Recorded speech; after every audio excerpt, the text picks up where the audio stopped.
With the PMDG 737 getting closer by the day, with only content creators, although not me, being able to showcase them, the excitement for the 737 is building day by day.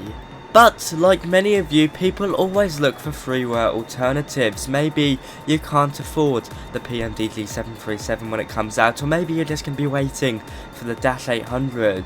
All perfectly sound reasons. You might be thinking, is there a freeware 737 out there? Well, yes there is, and you can download it now. Let me be clear, at the moment it's basically just a skin for the 747, with only minimal systems changed, and of course, it's pretty buggy and glitchy. It's still a very early work in progress freeware project available on PC, not on Xbox. If you don't like the look of it from what you've seen already, just leave the video. This is a freeware project made by developers who have dedicated some of their free time to it. It's nothing exceptional, but it's nice to see they're working on it. Let's get right into it. Okay, so this is the Boeing 73X project by Flightworks. I think it's been under development for some time now, a few months. But I haven't featured it on my channel because basically there hasn't been a moment where I thought, okay, this could go somewhere. But now we've reached a stage where the PMDG 737 is close to coming out. I know the anticipation is building up. Now this is a converted Flight Sim X aeroplane. That's why it might look quite recognisable to some of you. Inside, it's got a 747 cockpit that's been adjusted somewhat, bringing over a custom ECAS display. Sadly, they haven't done the throttle quadrant. I don't imagine that would take too much time.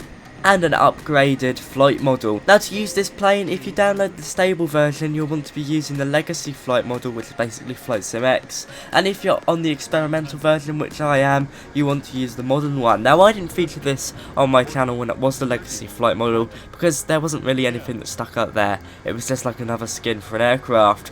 But I gotta be honest, the modern flight model is much better.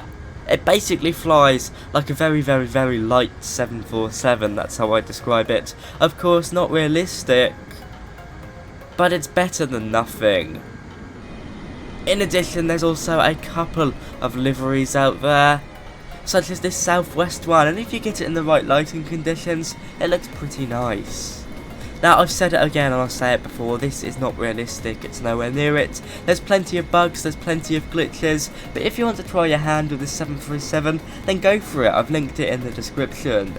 They've also upgraded the FMC from the default 747 one, changing bits that could be changed to reflect the 737. Now, of course, it feels like a 747 in the cockpit, it flies kind of like a 747, so it's quite similar to the default 747, but it looks like a 737, so, you know, it is what it is. I'm not saying this is a realistic high-fidelity study-level airliner, it's nowhere near it.